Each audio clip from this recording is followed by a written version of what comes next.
Welcome, fellow travelers. Today, we're not talking about dream destinations, but about the real barriers Canadians face in 2024 when it comes to international travel.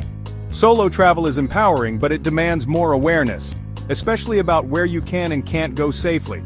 This isn't about fear, it's about being informed and prepared. The world is full of adventure, but some places require caution, not curiosity.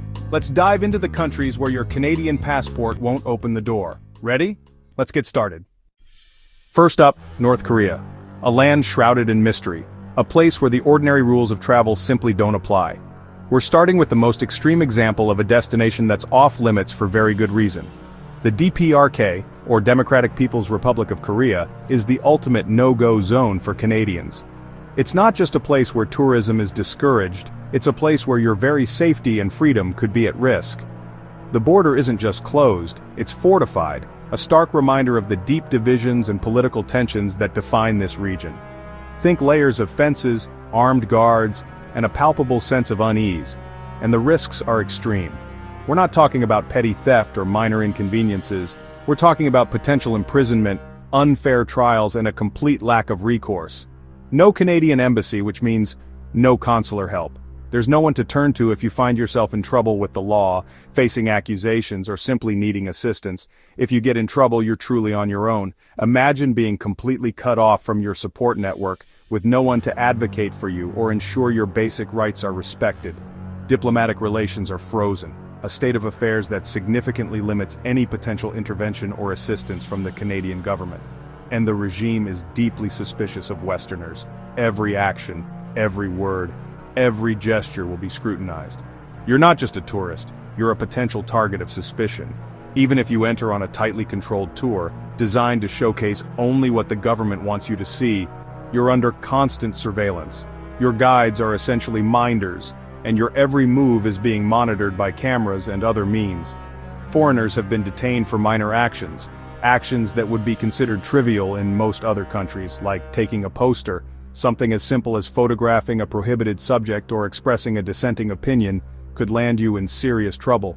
The legal system is opaque, unpredictable, and often used as a tool of political control. Punishments are severe, and the risk of arbitrary detention is real. You could be arrested and imprisoned without a clear explanation or due process.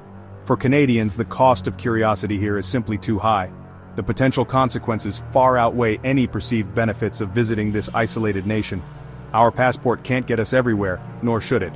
There are places where the risks are simply too great, where the potential for harm outweighs the allure of the unknown. And in this case, that's a good thing. Sometimes, the best travel decision is to acknowledge the limitations and prioritize your own safety and well-being.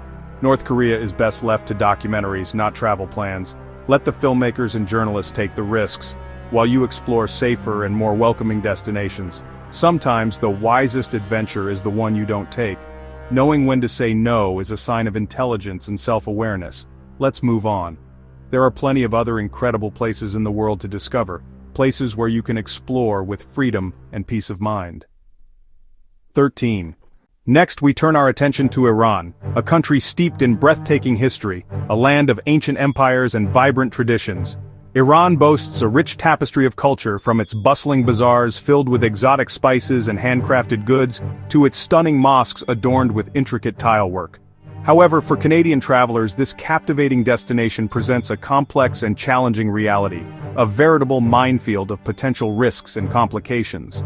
The situation is further complicated by the fact that Canada severed diplomatic ties with Iran back in 2012. A decision that has had significant implications for Canadians considering travel to the region. With no Canadian embassy present in Iran, there's a critical absence of consular support and assistance should things unexpectedly go wrong during your visit. This lack of diplomatic representation leaves Canadian travelers in a particularly vulnerable position. In light of these concerns, the Canadian government's official travel advice is clear and unequivocal. It strongly advises Canadians to avoid all travel to Iran, regardless of the purpose or duration of the intended trip.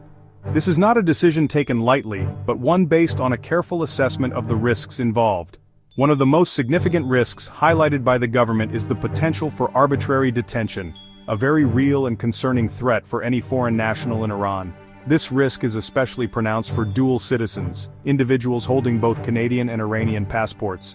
In such cases, your Canadian passport may offer little to no protection, leaving you subject to Iranian laws and regulations.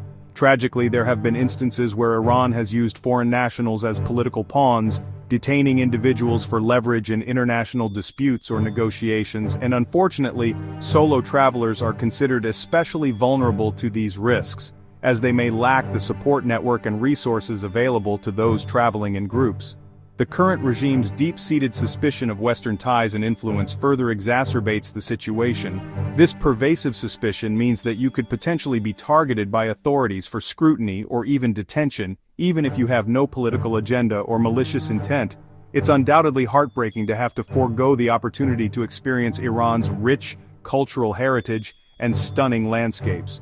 However, it's crucial to acknowledge that the danger is very real, and prioritizing your personal safety is paramount.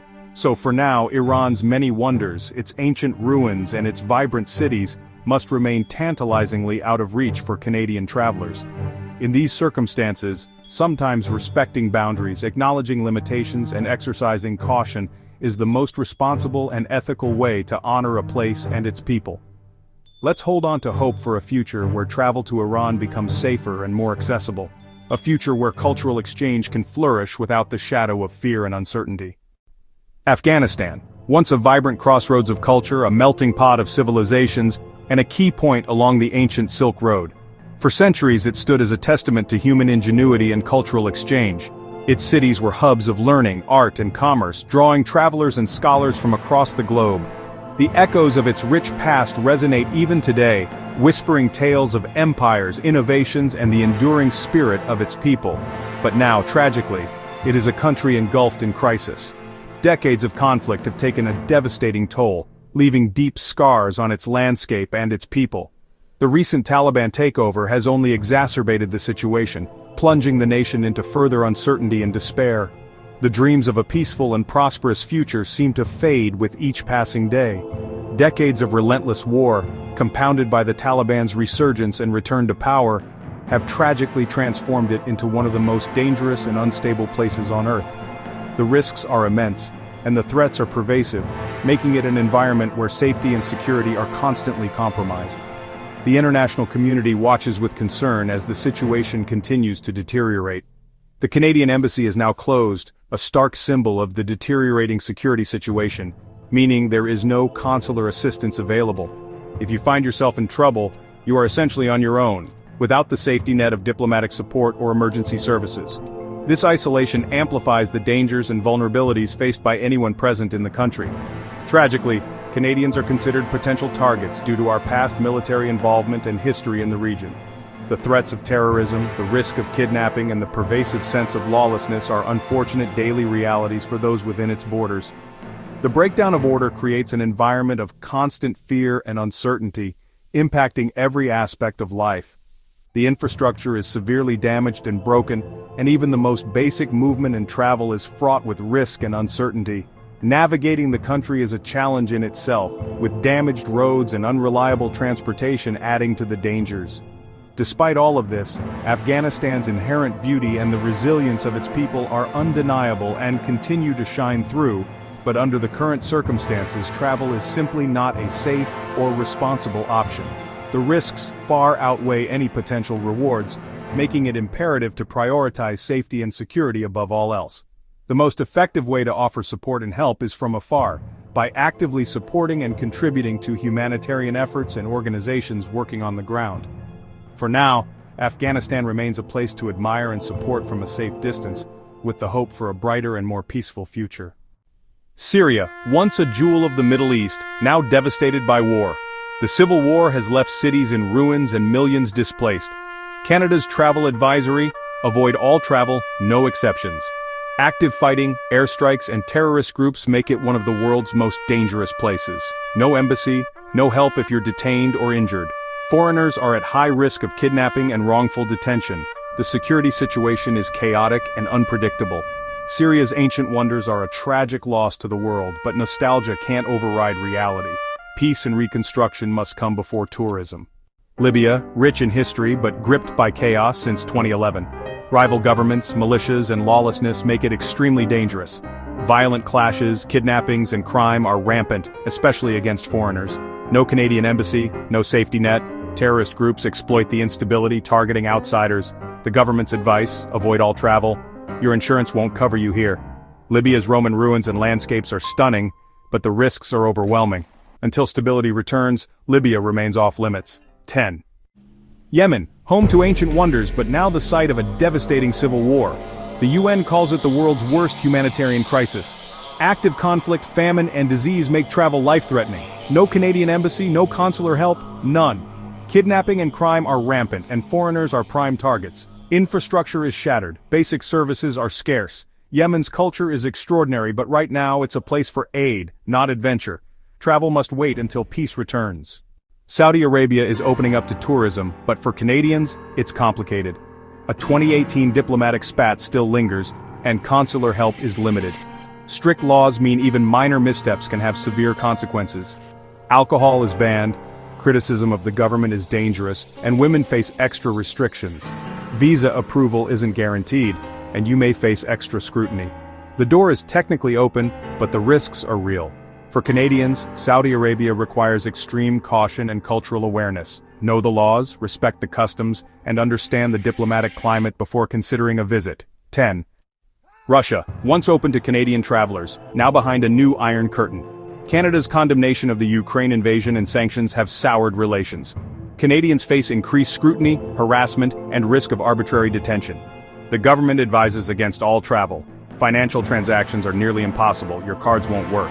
No direct flights and limited embassy help if things go wrong. Russia's culture is immense, but the political climate is toxic for Westerners. Until the situation changes, Russia is a no-go for Canadians. Belarus, Europe's last dictatorship and Russia's close ally. The country is deeply repressive, with a volatile security environment. Military activity and arbitrary law enforcement are real dangers. Foreigners risk surveillance, harassment, and detention for even minor offenses. No Canadian embassy, help is extremely limited. Belarus's natural beauty is overshadowed by its political reality. For now, it shares Russia's no-go status for Canadians. 10. Venezuela, stunning landscapes, but a nation in collapse. Political and economic crises have made it one of the world's most dangerous places. No Canadian embassy, rampant violent crime, and a hostile government. Foreigners are frequent targets for robbery and kidnapping, infrastructure is failing, and basic necessities are scarce. Political demonstrations can turn violent, and arbitrary detention is a risk. For Canadians, the risks far outweigh the rewards. Venezuela is a tragedy, not a travel destination. 10 countries, 10 cautionary tales. Exploring the world is beautiful, but being informed is essential. Knowing where not to go is as important as dreaming about where to go next. Plan adventures that are exciting and responsible. If you found this helpful, consider subscribing for more travel insights. Stay safe, stay curious, and keep exploring with open eyes and an open heart. There are still so many doors open to us. Let's choose wisely. Thanks for watching.